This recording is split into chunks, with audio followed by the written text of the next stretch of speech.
Hey everybody, B Junior here from B Junior's Movie Cave and the Endurance Productions YouTube channel. Here to do the promised video. This is the video of my convention experiences at the Mad Monster Party Convention 2013.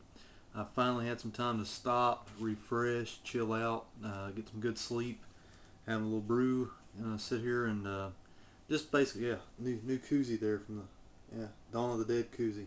Can't be a true rocker without it, yeah.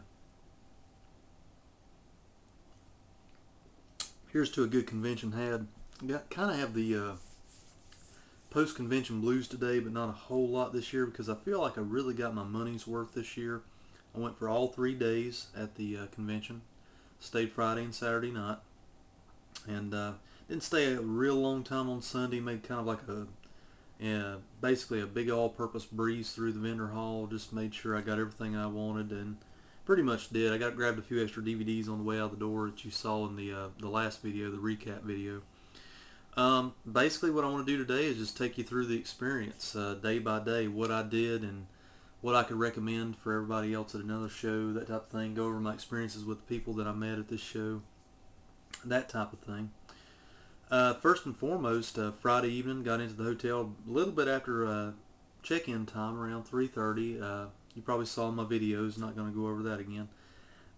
Friday evening has historically been the best evening, in my opinion, that I've found to go around and get the autographs. If you're wanting an autograph from a special person that's going to be there on Friday, pretty much, you want to get your autographs the first night because it tends to be not as busy that night.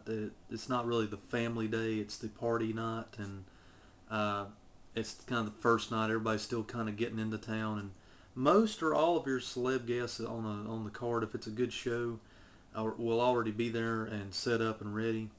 A few stragglers aside, and sort of like the Bruce Campbell thing, he only came in on Saturday, which I'll get to in a little bit.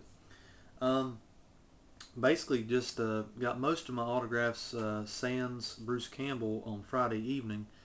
Let's go and let's just talk about that. Let's keep it simple. One of the first people that I wasted no time to go and meet was David Naughton, the American Werewolf in London, werewolf guy. David in the movie, I guess you'd say his character name. Very nice individual. Didn't find any bad. I didn't have any bad experiences this year with any of these celeb guests. Just like last year, and I need to back up and say last year's show was packed. This year's show was really packed. I mean, I think it's safe to say there's going to be a third show, hopefully, in 2014. I look forward to it if they have it. I'm definitely going. Anyway, David Naughton. Not a whole lot of people there yet, so it was a good time to go meet these folks. Shook his hand, said, "Hey, it's my favorite werewolf movie of all time, and I've always wanted to meet you, sir." I had my autographed little mini print from John Landis, and it's kind of funny. I handed him my print to sign and asked him to autograph it just wherever he wanted to, put whatever he wanted to on there, and he says, "Well, he kind of took my favorite spot there. Leave it to a director to take up all the room like that."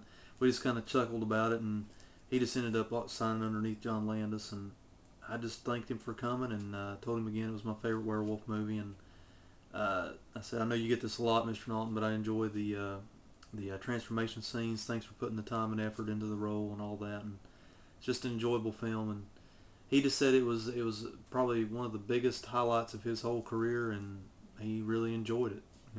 I went to his Q&A, along with Vic Armstrong, the stuntman in the movie. He's kind of a long-time stuntman. Went to their Q&A. It was very informative. I didn't really learn a whole lot of new stuff that I haven't heard before on DVDs and stuff like that, but overall a good experience. A really good laid-back Q&A. Blake Hotel has really great facilities for these Q&As. They give you a lot of room. You can spread out. It's not cramped in this one little room or anything. Big ballroom for the Q&As, so really happy about that. It was one of the later Q&As that evening, I believe, and on the card, or the docket, if you will. I have my schedule handy here. I was going to use that as I went through it. Yeah, here we go. That was around 7:15 in the evening. I'd already had dinner, and I went by that Q&A and caught it right before the Maniac screening. I almost missed the Maniac screening. Maniac is the one I'm talking about, is not the Joe Spinell one, although I love that movie. They had private or a preview screening of the new Maniac remake with Elijah Wood in the role as Frank, basically. Um, that kind of a good segue. I'll segue into that. Went over to the neighboring screening room and took in the viewing of the free screening there again of the Maniac remake. I gotta say, guys, the Maniac remake was a pretty surprising experience. I went in there thinking, oh, this isn't gonna be anything special, just another rehash, something to watch while I'm here, kind of attitude towards it. Sat down, and from moment one, I was sucked in because this movie's got an awesome, if anything, an awesome music score. It harkens back to a very 80s synthesizer, electronica kind of track, John Carpenter-esque kind of soundtrack. Plus the music that the actual music that's in the movie too is very throwback 80s sounding as well. There's a little piece of music from a very well-known psychological thriller that's thrown in there at an opportune kill time in the movie, right before a kill, and I'm not going to ruin it, but it's a very good pick for the scene it was in. I gotta say, overall, I want to do like a separate Maniac review. Overall, a good, better than I thought it was going to be experience with Maniac remake. I'll talk more in depth about the Maniac remake in a separate video all to itself later on, probably this week sometime. From that point, went back to the room, had a little drinky, and just kind of relaxed for a while. Went back to the vendor hall for a little while, or around not the vendor hall, but like the party scene down there. Just kind of checked everything out. Wasn't too much going on at that point because not everybody had made it into town yet, and made a little walk around, checked out the rest of the hotel, got my groundings, and found out where everything was at, where the food was going to be the next morning, that kind of thing. Went back up to the room and had another drinky and just kind of fell asleep. I'm sorry I missed out on the parties, guys. Friday night, but there again, had to get my beauty sleep after driving in that day and everything, and I missed out on a good one though. I talked to my buddy Strebo from Mutantville.com. There was some Jägermeister involved, Jaeger bombs, if you will, that evening at the hotel bar, and I did receive a text that night from the crew that wanted me to come down and join, and I thanks for inviting me, guys, but sorry I fell asleep on the festivities that night in particular. But next day I got up with full force and got into it with the vendor hall experience, because Saturday's historically been my shopping day. That's when I've got all most of my autographs done, and I foresaw that I was going to be standing in line for a while with Bruce Campbell, and I want to spend some time with his Q&A that day. So I went and got up, got some breakfast at the hotel, went down, and that's what's nice about being at the hotel, guys. As I'm going through this, if you have the means, start saving now. If you know a show that you're going to be going to next year, save $20, $30 a month if possible. Times that by 12, and that's your convention money, and get you a discount. Ask for AAA discounts. Ask for veteran discounts if you've been in the service. Ask for any discount you can get. By hook or crook, you can get into these shows cheaper than what's on the websites 9 times out of 10. Man, you got to know these things because I'm a pimp, man. That's how I do this stuff, man. You got to listen to me. I'm trying to give you the knowledge. I'm hitting you with some knowledge. But anyway, guys, Saturday, a very fun day, the long day of all conventions, when you go to one. Started up with general admission around 11 o'clock. I got busted out into the vendor hall with furious anger, not furious anger, but just furious joy, I should say. Hitting up all the dealers, got my t-shirts, some DVDs, the koozies that I bought, awesome koozies. I'm so glad I bought those. Those have been the most fun thing since I've been home. I've been using them with bottles, with drinks, whatever. If I can just figure out how to get a mug in one of these, maybe cut a little hole in the side there or something. But anyway, got my swag basically taken care of. Got another autograph, I got another autograph around that time. That's when I went and met Danny Glover, was on the second day. And that kind of segues in. I should finish talking about my autographs first. Let's talk about the rest of the experiences on Friday and some autographs I got. Howard Sherman, or Sherman Howard, however you want to say it. Talked to him a little bit about the reversal of his name. He, of course, was the Bub character in Day of the Dead, one of the most famous zombies of all time. Talked to him about his name reversal. He said something about he's a very enjoyable fella. He's very nice. He was having a great time. He wasn't drunk or anything. He was just really having a great time, chuckled at everybody's memorabilia that they brought over because there was some very highly artistic stuff that people brought to Bub to sign or Howard Sherman to sign. I just had my basic print that you saw in my prior video, and I asked him about his name reversal, and he said something about he was a junior. You know, his dad had the same name, and whenever he got into doing Day of the Dead, he had gotten picked up by a couple pilots out in L.A., and he didn't know where his he didn't want to be always confused with his dad. At the same time, something about being picked up with the pilots, he didn't know how he was, if he was going to go into a horror career at the time. He didn't know if he was going to go into a more mainstream career. So he did it just on a whim. His agent mentioned it, and he did it on a whim, and then basically he became, I think the reverse is Sherman Howard for a while, but now I think his real name is the reverse of what's in Day of the Dead. It escapes me. It gets confusing after a while. But anyway, had a chuckle about that. Got my photo with Bub, and it was really cool. All my photos, I didn't do a slideshow in the last video. All my photos that I did get with celebs at the table are on my B Juniors Movie Cave Facebook page. A link from my channel page here on YouTube over if you want to see the photos. Basically from that point, got David Naughton, got Howard Sherman.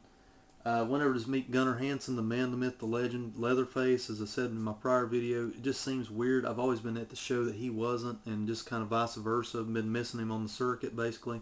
Because what I talked to Gunnar about was, I asked him what his latest projects were. He said aside from the cameo role here and there, he's basically working on other projects that are on his website, and also he's kind of semi-retired at this point, he said. And he does the conventions to... that's what I liked about him. He was upfront with it, because you know how some of these folks, you're sitting there thinking, dude, he's just padding the retirement account. You know, this person's just there for the money, the party, or whatever. Gunnar, he is there for the padding of the retirement account, but he's open about it a little bit. He said that that's a bad way of saying it anyway, but he basically said that he does this as kind of his semi-retirement. He comes around to conventions to meet the fans. But you got the genuine feeling from Gunnar. He was a very nice guy to meet. He would answer all your questions, spend time with you, pose for a photo if you'd come down, sit down with him. You know, I think he has to sit a lot. I think he has some health problems or knee problems, something like that.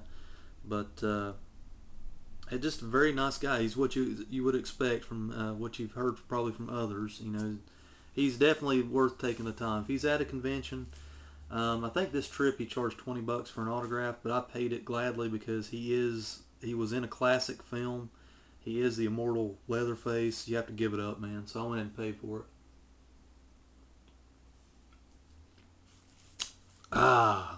Viva la conference. Viva la convention. Moving on, the Jaws supporting cast reunion, if you will, and the props. They had their own little hallway beside the convention hall. The celebrity hall, it was the hallway in between the vendor hall and the staircase where you go down to the other section where the film festival is going on. Had about 3 or 4 supporting members of the film, and Joe Alves, the world famous production designer, not only on Jaws, but and I said I've talked about this to death in my prior video, but anyway, I just went ahead and got just the ones that I wanted right off the bat, and I was going to come back and get the other ones, but I ran out of cash, so you know how that goes. I'm on a budget. You always set a budget, like you're going to Vegas, guys. Set a budget, or you lose your underwear if you're lucky, or if you're not lucky, because it's just like going to Vegas in a way. Because man, if you're a hard nut like me, you're gonna want to buy everything that you see, but you can't. You've got to set a price, come home with some cash in your pocket, or set a price and only spend that. So. I met Susan Backlany, who's I think I'm saying her name right. She was the first victim of Jaws in the first 10 minutes of the movie. She's the girl that strips down nude and jumps in the water, and she's the first victim, gets pulled underwater and sets the stage, you know. She's very nice. I told her, I kind of fanboyed out on her a little bit. I hope I didn't scare her, but I was just like, you know, you're the one that still keeps me scared to go in the ocean, too far out in the ocean whenever I go to the beach, and basically, I told her about the gasp of air. Whenever she goes down for that, when she comes back up and she starts gasping for air, that right there scared me more as a child than any slasher movie that I've ever been a fan of. And she was like, whoa, well, I'm glad it's still effective like that. And I said, yeah, well, you know, it is. It works. You know, that's why I keep watching it. It's one of my favorite, if not my favorite movie of all time. Not just horror film, but overall movie probably. Anyway, met Joe Alves, got his signature on a few things, Escape from New York wise, and my Jaws print. Joe Alves was a very nice little guy. He's kind of a smaller guy. I shouldn't say little, but I'm a short guy. I'm 5'8", but he's probably about 5'6". He's a very nice man. He would answer all questions. He's more technical based, so you could ask. I asked him a lot of questions about Escape from New York, and he was really good to answer about. He had his storyboards with him and was telling me a little bit about those. Just an overall nice experience with the Jaws folks. Didn't go back for the other two folks that were there. Just like I say, budgetary. Let's get a little nectar here. Mm. Let's see, guys. Next on the docket that I met this trip, as far as autographs, let's see, we did Jaws folks, Day of the Dead, David Naughton, Gunnar Hansen. Oh, right behind me, I already framed him up. Danny Glover, this one right here. Met the man, the myth, the legend, Danny Glover.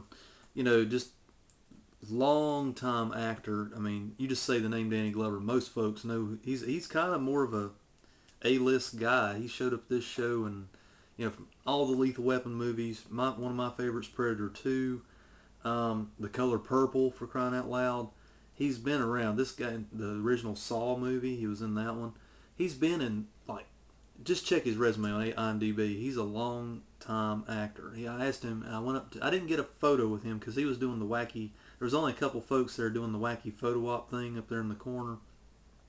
Bruce Campbell was doing that, Danny Glover, and I think Gary Busey. Basically, but you could see him. You could just walk up to Danny Glover. He's very approachable. You could talk to him. He seemed a little tired the first day. I think they just flew in with his agents, and he was just kind of tired from the trip. But overall, very nice man. Professional, I should say. I paid his agent just for an autograph. Went up to him, shook his hand.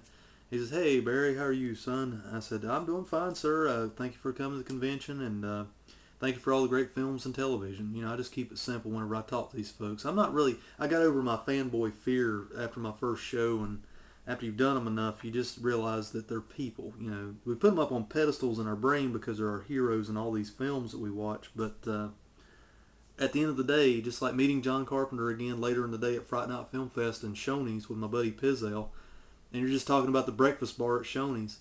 They're just people, guys. They put on their pants the same way we do. At least I think they do. Except for John Carpenter. He has special powers. He does that and they pop. No, I'm just kidding, guys.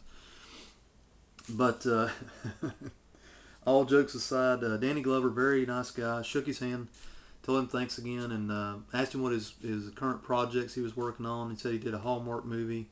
He was also he did a film project for HBO. He wasn't allowed to talk about it too much. I said, "Oh, I understand, sir. I respect that. You're not supposed to do propaganda stuff."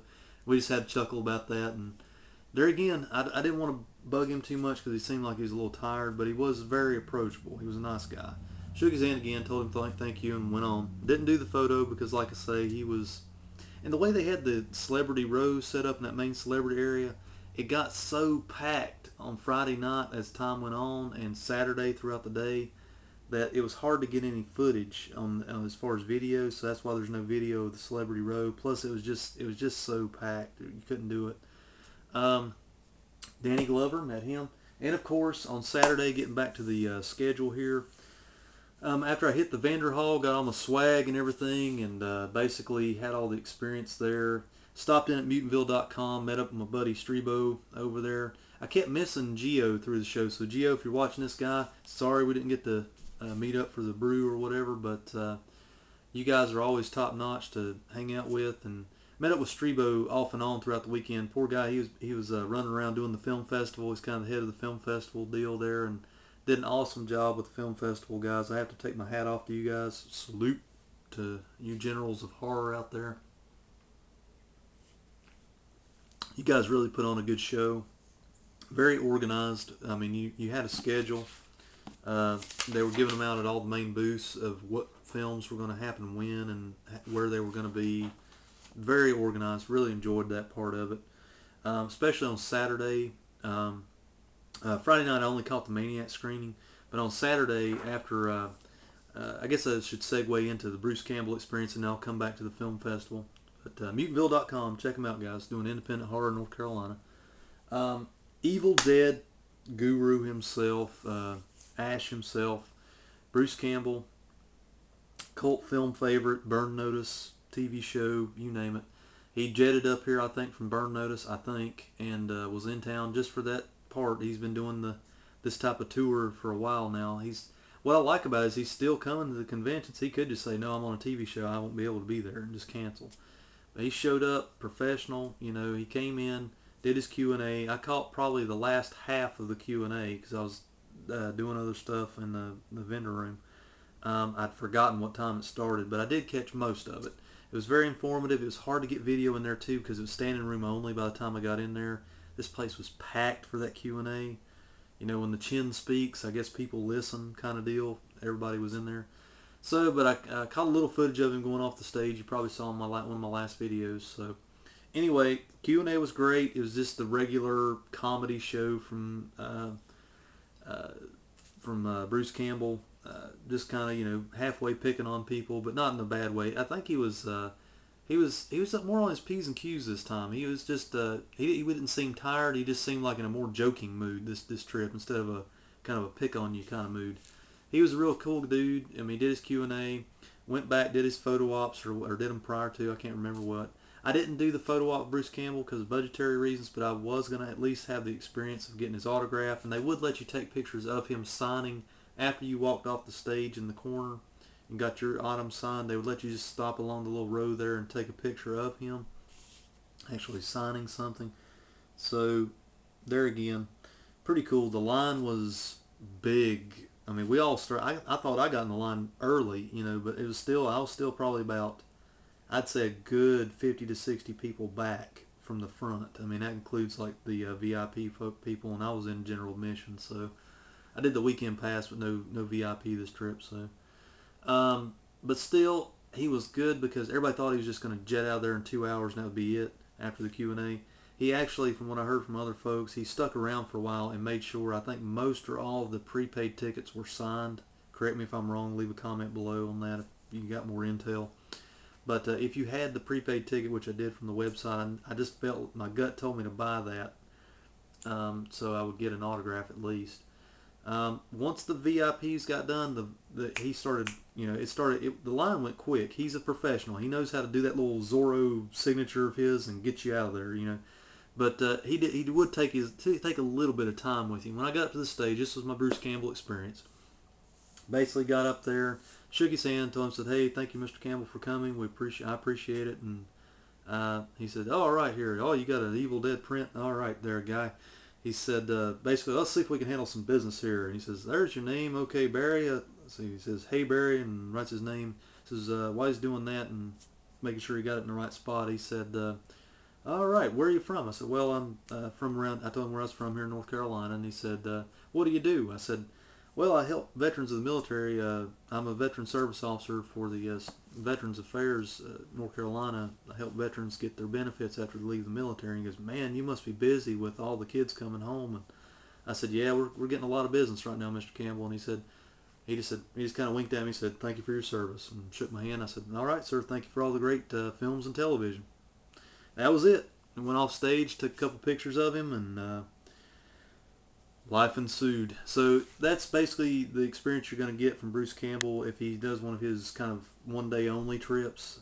It's not a real in-depth discussion or anything, but don't be too bummed, guys. So just remember, once Burn Notice ends, he's more than likely going to start doing the convention circuit like he was doing in probably the mid to late 90s. He was doing them a lot more regular, sitting at a table, doing the all-day routine, basically. Especially since there's an Evil Dead remake out there, I would expect him to keep up appearances. The rest of Saturday, I kind of broke for dinner at that point. Got to eat, guys. You got to fill your stomach. Don't forget to eat at these conventions. It's easy to be a fanboy and not eat. If you hypoglycemics out there like me, you got to eat your food. That's a goal. It's a rule. You got to follow it. The rest of Saturday was basically just kind of, I went back to the room, took about an hour nap, had a little drinky. You got to have fun, man. You can have fun, relax. That's what's great about being at the hotel, man. You don't have to go anywhere. All the food's there. Even the snack food at the convention, you can eat that if that's your thing. You can get all kinds of deli sandwiches. You know, they had good food there too this year. I mean, they didn't have just chicken sandwiches or hamburgers. They did have pizza and stuff, but you could get deli sandwiches, bottled water. You know, you can get regular potato salad. I mean, you can get sides. You can get real food. You didn't just get just like snack food the whole time. So, plus they had a restaurant on site with bar, everything that you would want. Still a little too cool, early spring to go swimming and be out by the pool or nothing like that. So, pretty much confined to indoors unless you want to drive somewhere. I stayed inside the whole entire time because everything was there. Took about an hour nap, as I said before. Changed into the lounge gear, kind of got ready for the evening.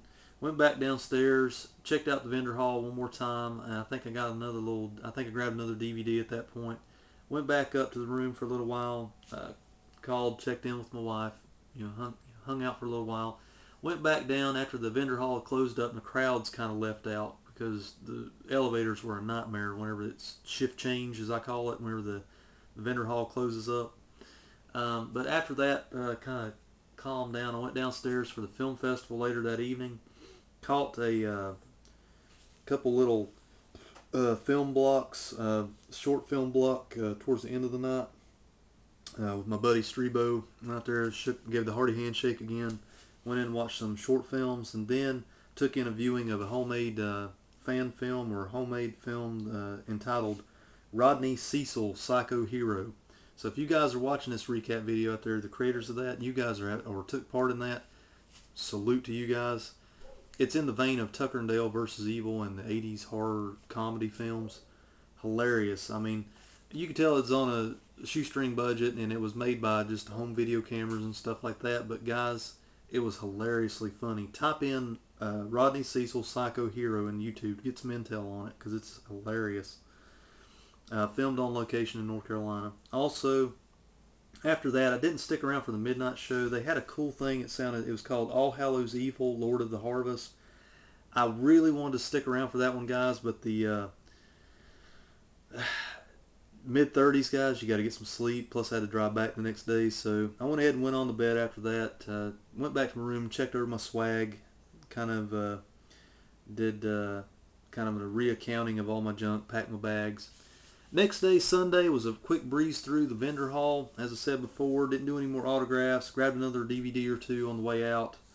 And pretty much hit the road Sunday. I keep Sunday very simple. You know, if there's not a whole lot left over that I just want to get done as far as an autograph or something like that, I go ahead and hit the road. And plus, there was some bad weather coming in yesterday rather. And I wanted to make sure I got on the road and got ahead of the rain and the bad rainstorms. Getting where I can't see too good in the rain, and bad weather, so I have to kind of do those things to keep myself out of trouble, keep myself out of the ditch, basically, guys. All in all, highly, highly, highly recommend it. This video's went on way too long. Thank you guys for sticking around. If you listened to this almost 30-minute video, but highly, highly recommend the Mad Monster Party. It was a knock your socks off show last year. It was kind of a more of an experimental show this year. But it was like a third more people there this year, which I'm glad to see because it's ever big as some of the other bigger ones I've been to, like Scarefest or Fright Night Film Fest, things like that. The film festival was awesome. It's nice having that there because it gives you something to do other than just vendor hall. You know, vendor hall's awesome too this year. Can't say enough good things about it. It's a really good show that I'm glad to see that's here in my home state finally. So hopefully next year there'll be. Next year, I get the gut feeling, though, they're going to have to, in my opinion, just if anybody from Mad Monster Party that puts it on is going to be watching this video, just a piece of advice from just an all-purpose movie dude, spectator that loves to go to these shows and will come to it if you bring forth the fury. My advice as an all-purpose spectator, they're going to have to go back to basics for the third show. They're going to have to go to something that will bring in the dollars to put their mark there so that the fourth show will happen. It's going to have to be some kind of Friday the 13th based or Nightmare on Elm Street based show or George Romero show. It's going to have to be something that will bring in the bona fide dollars because you know that third film in a series has always got to touch base with the original. It's going to be a knock your socks off kind of deal. That way the fourth experimental movie can be made. Anyway, all jokes aside, guys, here's to the Mad Monster Party. It was a great time. I hate to close this video because I feel like it's I feel like this is the ultimate ending to the Mad Monster Party chapter, but there'll be other shows, guys, to be sure. So rock on, dudes, and to all my buddies out there that went to Horror Hound, hope you guys had a good show, and I look forward to your recap videos as well. Rock on.